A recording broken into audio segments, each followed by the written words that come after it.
Antes en el mundo, esto es Un Café con JJ por Ecuador TV. Hoy invitamos al magíster John Garaycoa Cárdenas, es fundador y presidente de Mac Security, experto en seguridad especializado en criminología y poligrafía, máster en psicofisiología forense y doctor honoris causa en el Instituto Mexicano de Líderes en Excelencia. Además fue candidato a alcalde de Guayaquil. Está con nosotros John Garaycoa, le damos la bienvenida, John. Y la pregunta para comenzar, a pesar de los operativos que es indudable que se despliegan en todo el país, de la presencia policial, que tampoco puede estar en todas partes, pero de hecho se ve movilización, lo mismo el ejército, hay capturas, hay decomisos, hay allanamientos, pero la sensación que tiene mucha gente es que el crimen organizado sigue todavía reinando, por decirlo de alguna manera. No quiero ser pesimista, pero debe haber una explicación, ¿no? ¿Qué pasa, John? Jimmy, gracias por la invitación, cordial saludo y aprovechando la oportunidad, el mayor de los éxitos en este 2026. Con respecto a tu pregunta, partimos del hecho y del dicho que no hay seguridad 100% en ninguna parte del mundo. En días anteriores vimos casos, como sucedió en Francia, de que podemos estar en un ambiente de paz y creyendo que nunca va a pasar nada, y obviamente la ventaja del delincuente es saber cómo, dónde, cuándo y entre cuántos van a actuar. Entonces, lamentablemente siempre vamos a estar en desventaja. Entonces, esto es la sumatoria de medidas de acciones a favor de la seguridad que tiene que ver con la decisión ejecutiva, con la decisión legal, con la decisión económica, con el control del elemento humano, lo que nos va a elevar el nivel de seguridad que necesitamos cada uno de nosotros. Pero esto conjuntamente, no se puede hacer nada por separado, pero lamentablemente no vemos en el país una reunión de altos ejecutivos o de diferentes instituciones como tal, y especialmente la parte legal, cuando se reúnen y cuando atan cabos a favor de los ciudadanos desde la asamblea, desde la parte judicial, desde la parte ejecutiva, desde la parte policial, desde la parte económica, para llevar adelante los planes que se necesitan, porque el ejecutivo por sí solo no puede. La asamblea, el legislativo por sí solo tampoco puede. O sea, tenemos que ver esos cuatro y si quiere ponerle 10 poderes, póngale los poderes necesarios, pero necesarios para la solución que tenemos a favor de la seguridad. Es decir, estamos ya en una situación en la que ya está claro que esfuerzos individuales no funcionan, sino que tiene que haber un trabajo conjunto y además la sociedad civil integrarse a ese esfuerzo. Definitivamente, porque el ciudadano como tal no puede decir lo que dice la ley, que tiene la obligación de velar por nuestra seguridad. No, tenemos que obviamente estar y saber de que involucrarnos en actividades ilícitas, involucrarnos en negocios riesgosos, involucrarnos en situaciones al margen de la ley, obviamente pone en riesgo nuestra integridad y posiblemente podemos estar, como ya se ha dado en muchas ocasiones, podemos estar con un amigo, con un compa, con un familiar o en un restaurante y podemos ser víctimas colaterales porque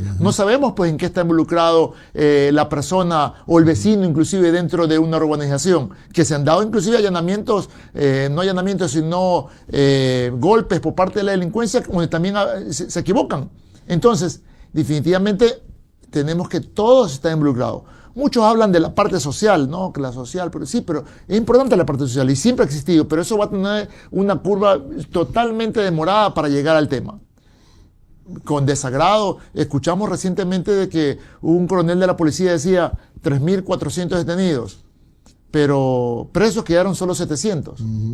Entonces lamentablemente hay un problema en la ley, ¿no? En la aplicación de la ley. Lamentablemente caemos en un saco roto. Y yo he escuchado a jueces que han dicho, no me mande más presos porque no tenemos, a la policía, porque no tenemos dónde meterlos. Claro, no hay capacidad para alojarlos, ¿no? Esa es otra problemática, porque uno dice preso, pero ¿dónde?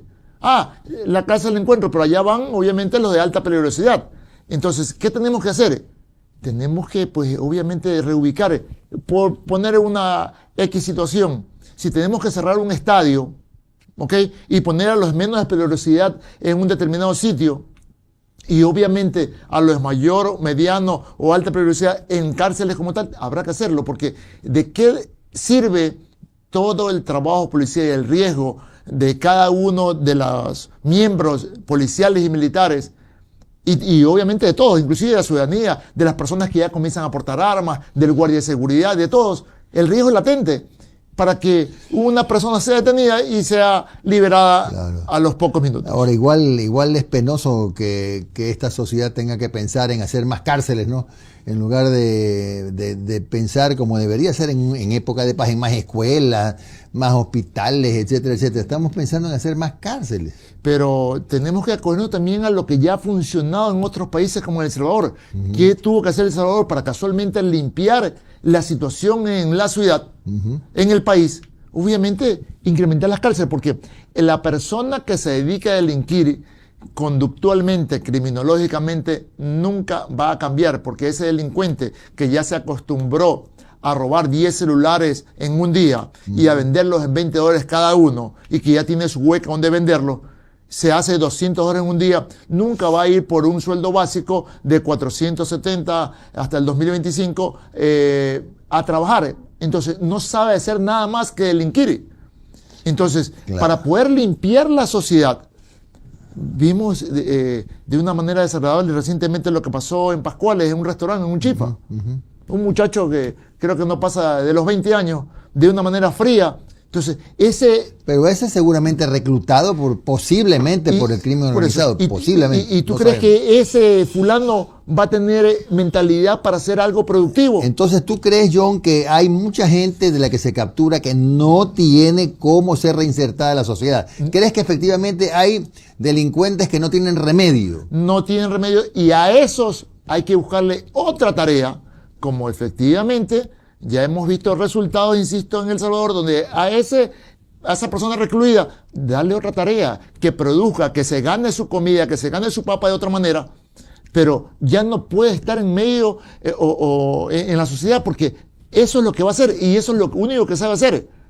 Apretar un gatillo, robar, asaltar, consumir drogas y andar deambulando o ser reclutado por distintos grupos delictivos. Claro. John, también coincides en que hay ciertas partes de las leyes, ciertos capítulos de las leyes que constituyen finalmente un problema en la administración de justicia. ¿Es verdad o es solamente parte de las fantasías de las que a veces hablan en la calle? Sí. Uno de los pilares importantísimos es el tema del control al elemento humano. Vemos que próximamente va a haber en la Asamblea el presidente del Consejo de Judicatura que tiene que dar su versión. Nadie, yo no digo que sea, pero nadie por sí solo va a decir, yo cometí esto aquí, yo hice A, yo hice B, yo me beneficié ilícitamente. Nadie va a decir eso ahí. Está clarísimo. Por eso, actualmente existe la ley en la función judicial para el control del elemento humano con herramientas técnicas científicas, como es el polígrafo, los exámenes de confianza. ¿Y eso que funciona, muy aplicable, que se está aplicando y muy aplicable en Fuerzas Armadas. En el mes de julio, los 450 aspirantes a la Armada del Ecuador pasaron por examen de polígrafo dado por instituciones privadas, porque todavía ese personal es civil, ¿verdad? Luego, al siguiente mes, los 250 aspirantes oficiales de la Armada del Ecuador pasaron por examen de polígrafo. ¿Qué quiere decir? Que existe ley y reglamento para el uso de la herramienta técnica científica con exámenes de confianza, con uso de polígrafo, para todos los aspirantes y en todos los puestos de servicio.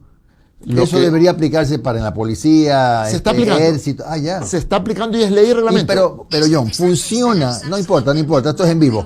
¿Funciona o no funciona en realidad el polígrafo? Totalmente. ¿Qué es lo que se comenta? ¿Que hay formas de engañar al polígrafo? No. A ver, el polígrafo, herramienta técnica científica que registra cambios fisiológicos involuntarios que no controlamos, que están relacionados con la mentira y que es totalmente auditable. Esto es como cuando tú te vas a hacer una radiografía, está la imagen, una resonancia, está la imagen, ¿ok? Un examen de laboratorio, están los resultados, ¿ok?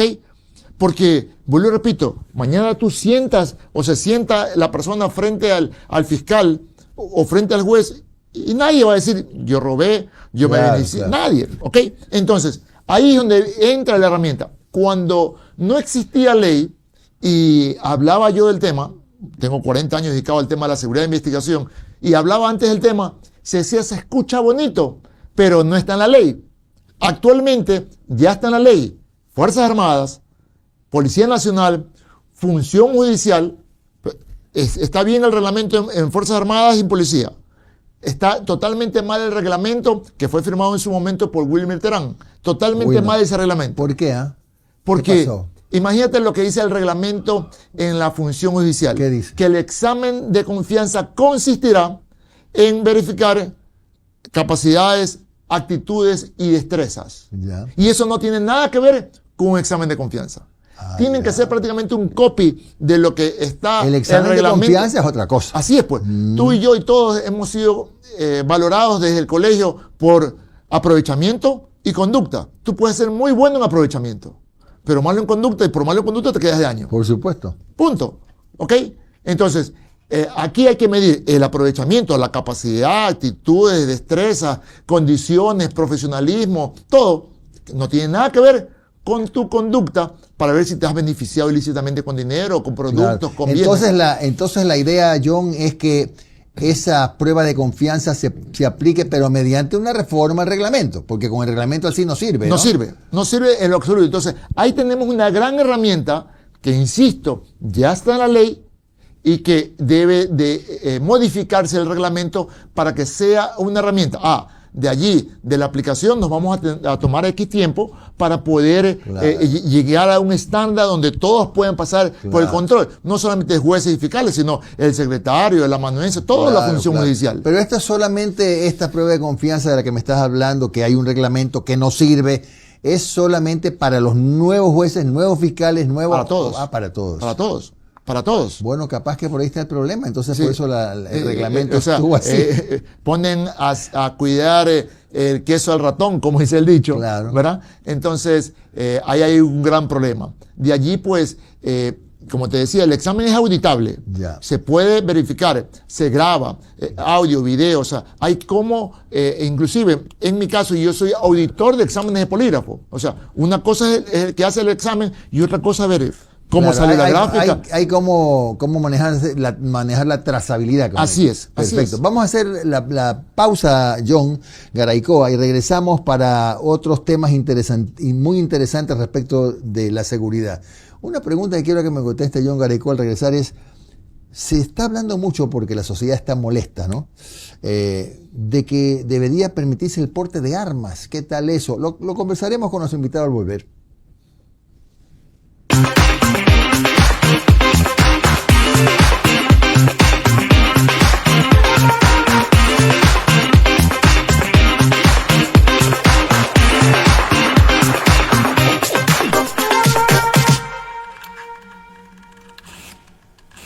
Estamos de regreso con el magíster John Garaycoa Cárdenas.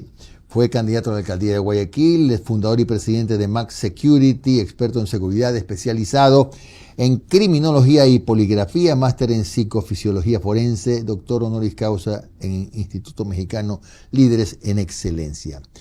Planteamos una pregunta, John. Yo personalmente no estoy de acuerdo, pero mi papel como periodista es cruzar ideas. Hay gente que dice que los niveles de confrontación en la calle, de peligro, de inseguridad, son tan altos que siente la necesidad de portar armas. Eso es bueno, porque en Estados Unidos la gente porta armas y el índice de asesinatos no ha bajado. Para mí sí es recomendable con los estrictos controles como tal. Últimamente vimos... ¿Recomendable para quién? Eso es lo importante. Así es. Últimamente vimos en redes sociales que hubo un asalto, creo que en una boutique. Y la señorita que tenía la boutique logró llegar a la caja, abrir la caja, sacar el arma y repelió a 2 delincuentes. No sé si viste. Sí. Ok. Entonces, el hecho de portar un arma a la persona que se siente en la capacidad de actuar bajo el estricto conocimiento legal del porte de arma y una cosa es el porte, otra cosa es el uso legal del arma, ¿ok? Puede estar en la capacidad porque, a ver, tenemos muchos ex policías, ex fuerzas armadas, gente de seguridad, Inclusive no es factible que un oficial de policía, un ejemplo, con 20 años de servicio, que ha combatido la delincuencia toda una vida, mañana no tenga su porte de arma. Porque no le dan permiso. Porque no le dan permiso. Esas son cosas, por ejemplo, absurdas, ¿no? Ex militares, etcétera, que han observado buena conducta, deberían tener el permiso. Y tú no debería el ser un ejemplo problema. de los Estados Unidos. O sea, un sargento, un ex miembro de Fuerzas Armadas está plenamente identificado con el Estado, claro. Plenamente identificado y capacitado. Entonces, la ventaja del delincuente es que saber que actúa por todo sitio, sabiendo que él es el único que legalmente está portando armas. Claro. Entonces, esa es una gran... Entonces, ¿tú crees que sí, pero sí, con mirando los bien a quién específicos se le puede dar esa facilidad? Yo ya he podido detectar en varias situaciones que existen permisos de porte de armas que yo diría, ¿y cómo así esta persona tiene permiso de armas? ¿En base a qué le han dado permiso de porte de armas? Y ya inclusive comienzan a hacer hasta competencia a las propias empresas de seguridad. ¿Por qué? Porque esa persona que saca permiso a título personal comienza a dar protección a título personal. Claro, inclusive. Claro. John, ¿cuál es la diferencia para que todos la entendamos entre permiso de tenencia de armas y de porte de armas? La tenencia es que la puedes tener en tu casa, en tu finca, en tu oficina, y no la puedes sacar a la calle. Ya. Tenencia. Y obviamente la tienes registrada. Si no la registras, mañana puede haber un allanamiento en tu casa o a tus instalaciones y bien dice, no está registrado. No es como que tengas un carro en tu garaje sin matricular. Claro. Es ilegal. ¿Ok? Y de allí el porte, obviamente que la puedes llevar consigo a cualquier parte. Ya actualmente en la ley está que puedes cargar 2 alimentadoras, que puedes cargar 15 proyectiles en cada alimentadora, 15 balas en cada alimentadora, y lo puedes cargar sin ningún problema en el tema del porte.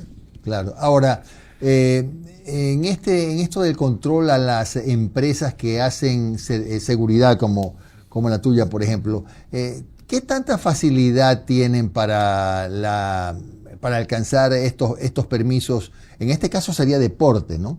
Para Primero, que puedan ejercer su trabajo. Felizmente ya se bajó el 300% de impuesto a las armas y municiones. Justo eso iba, por los costos, ¿no? 1. 2. Hay la apertura en la importación de armas, ya están autorizados varios importadores de armas y que sí se está haciendo un buen control en el tema de la compra-venta, porque el importador sacó su permiso, hay una trazabilidad, le dan un ejemplo, cupo 500 armas, y él tiene que justificar a quién le vendió las armas, y hay todo un proceso en el sistema, se baja el sistema del importador, pasa a la compañía de seguridad, luego las armas pasan al control de armas, salen los permisos, sí hay una buena trazabilidad en cuanto a las compañías de seguridad, pero ya hemos visto... Entonces te pregunto, ¿cómo los delincuentes tienen están armados? Tienen hasta fusiles. Así es, pero... bueno, las empresas de seguridad no estamos autorizados a tener fusiles, ¿ok? No, me refiero a los delincuentes. Tú ves los delincuentes armados hasta los dientes. Esas son armas ilegales que entran por fronteras, aire, mar o tierra. Ah, ya, por fronteras. Así es, que obviamente son ilegales en su totalidad, ¿ok? Siempre ha existido el tráfico ilegal de armas de fuego. Entonces, siguiendo con el tema de la compañía de seguridad, en ese sentido, pero así como... la delincuencia, el narcotráfico se infiltra en múltiples empresas de cualquier índole. También hemos visto reportajes, no me consta, no he visto, pero hemos visto reportajes de que también posiblemente están involucradas en empresas de seguridad. Claro, claro. ¿Para qué? Para poder justificar el debido permiso por toda la cuestión. Es que hay de todo, así como hay buenos periodistas, hay malos, buenos arquitectos, malos, buenas empresas y malas también. Otras son las que de repente facilitan el acceso a las armas. Un caso ahora último que fue público, donde un determinado, creo que fue el de la picantería de Urdenor, que se mostraron, a lo rápido que vimos las noticias, mostraron que tenían permiso, y como tenían permiso, no estuvieron detenidos. A ver, el permiso te faculta para qué situación, en qué circunstancia, porque el permiso no te da la autoridad para disparar, matar o cosas por el estilo. ¿En qué circunstancia? Entonces, definitivamente, así tengas permiso, no sé qué diga exactamente la ley, ahí por ahí podríamos tener un vacío, que dice la ley, no disparé, pero aquí está mi permiso. Entonces, habría que chequear cuál fue la situación para que esas personas que fueron capturadas después de esta muerte, de este sicariato que hubo en esta picantería, fueron dejadas en libertad.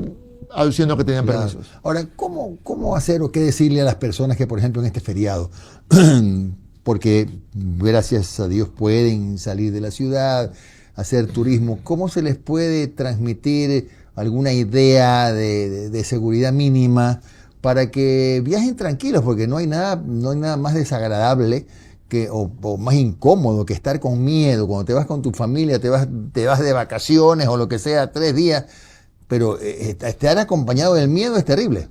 La pregunta está bien, pero nombraste una palabra incorrecta, por así decirlo. Vacaciones. No, la mínima seguridad. Y acá Ya. tenemos que tener Máxima. la máxima seguridad. Bueno, entonces, ¿No? ¿qué recomendaciones? Entonces, no tenemos que adoptar una mínima seguridad, sino por el contrario, la sumatoria de elementos y medidas y de acciones a favor de la seguridad involucrando a todos los miembros de la familia, a todos los colaboradores. Porque ¿qué pasa si mañana no le pasa al miembro principal de la familia, pero le pasa al hijo, a la esposa? Las mismas circunstancias da. Entonces, las múltiples acciones, pensando en que una instalación va a quedar desocupada, ¿cómo hago y cómo alimento medidas para que tener cámaras, alarmas, cercos, controles de acceso, seguro de puertas, a los vecinos, comunicar, Claro. quién va a supervisar? Una serie de situaciones a la instalación. En mi traslado, a ver, ¿qué voy a llevar? ¿Cuánto voy a llevar? ¿Dónde voy a ir? ¿Es seguro dónde voy a ir? Hay también delincuente 5 estrellas donde puedo ir, que antes pudo haber sacado las llaves de la habitación. O alguien también pudo haber sacado copia de las llaves de mi oficina o mi casa para luego penetrar. O sea, estamos definitivamente en una inseguridad 360 grados donde tenemos que atender de la misma manera o mayor para poder contrarrestar cualquier intención desde el que pueda cometer un fraude interno, desde el ladrón interno, desde el informante interno, hasta el asaltante que nos puede estar esperando y que sabe que no estamos en casa porque de entrada no ve los carros, ve las luces apagadas, ve los periódicos afuera. Entonces ya sabe, no, en esta casa no hay nadie. He tenido muchos casos que después de un feriado me han tenido que llamar a hacer una investigación dentro de una organización porque a la vez 3, 4 casas han sido visitadas por los delincuentes. Ahora, hablando de urbanizaciones, que ahora son muchas las que están cerradas, incluso ya no solamente es en la vía San Borondón, ahora también en Guayaquil encuentras ciudadelas, gente que se junta, vecinos que se juntan, piden el permiso al municipio y cierran. ¿Cómo se puede controlar igual el acceso de gente que lamentablemente no puede ser tan meticuloso y no puede ser tan riguroso el control? Casualmente no podemos delegar la seguridad a ese hombre de la puerta, porque posiblemente ese hombre tenga que controlar mínimo 100 casas. Entonces la seguridad, el concepto es de adentro hacia afuera. El hecho de que tengamos una seguridad perimetral o un círculo de seguridad exterior no quiere decir que no reforcemos nuestras medidas de seguridad desde adentro hacia afuera en nuestras cosas más preciadas, si es joyas, dinero, vehículos, casa, puertas, controles de acceso. Definitivamente de adentro hacia afuera para hacer que el delincuente, si mañana quiere penetrar a cualquiera de nuestras instalaciones, casa u oficina, se le dificulte pues. Pero ¿qué resulta? De que las puertas laterales, la puerta trasera, no tienen un sistema de alarma. O sea, es fácil penetrar con un uso de fuerza, con una patacabra, con cualquier conducta abrupta. Penetra en un domicilio y no tiene ningún sistema de alerta rápida para que el equipo de seguridad esté atento y obviamente pueda atender tal o cual situación. Entonces, definitivamente tenemos que preocuparnos porque el hombre de la garita, el hombre de la reja, es el último en enterarse. Claro. Y no va a ser el primero. Y además hay que hacer una diferenciación, ¿no? Este tipo de delincuencia no es la misma que tiene que ver con el crimen organizado. Y a su vez ya Pero hemos que visto. también hay que cuidarse, porque y a su vez otro tipo de delincuencia. Ahora, él está pasando un determinado control, una vigilancia. Pero ya hemos visto múltiples casos. Ya perdimos la cuenta de que van 4 vehículos, 4 en cada vehículo, armados hasta los dientes, alto, tal y cual, y la garita es de ellos, pues. Claro. Entonces, ya sabemos que la delincuencia actúa así, entonces tenemos que reforzar la seguridad desde adentro hacia afuera. Claro, bueno, y tampoco es tan sencillo, ¿no? Porque cuando tienes situaciones como esas, 2 vehículos, 8 tipos armados, con 2 guardias que seguramente tendrán un arma, pero no es difícil someterlos, ¿no? Están en desventaja, lamentablemente. Entonces, de allí, pues, saber, en lo personal, cuando salimos, hacer el autoanálisis, ¿a qué estamos expuestos? tener siempre activa la cápsula visual 360 grados. El delincuente actúa a corta, mediana distancia. Nosotros tenemos que detectarlo a mediana o a larga distancia. ¿Ok? Distribuir el dinero, distribuir las cosas, distribuir las cosas dentro del vehículo. Si mañana salimos con $100, distribuimos en un bolsillo, en otro bolsillo, en el bolsillo trasero, en la media, y nos damos con 20 en el bolsillo, porque el delincuente lo que te va a decir es, dame la plata que tienes en el bolsillo, dame el celular. Entonces yo, con tranquilidad, vemos, nos metemos las manos en el bolsillo y le damos. Ahora, tenemos que identificar cuando se trata de un asalto y robo, o un secuestro.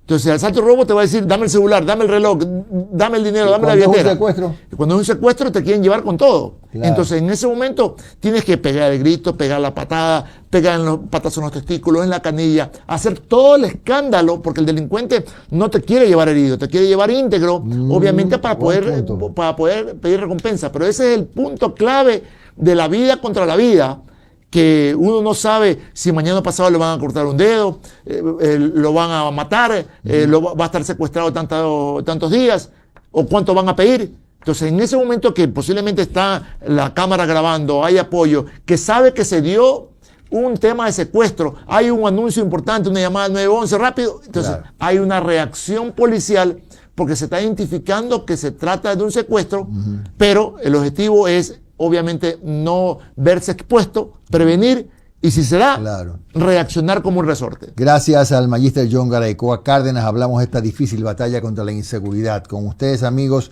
les agradecemos por su sintonía a este programa, el número 64 aquí en Ecuador TV, y volveremos ya en el primer día hábil de la próxima semana. Que tengan un muy feliz fin de año.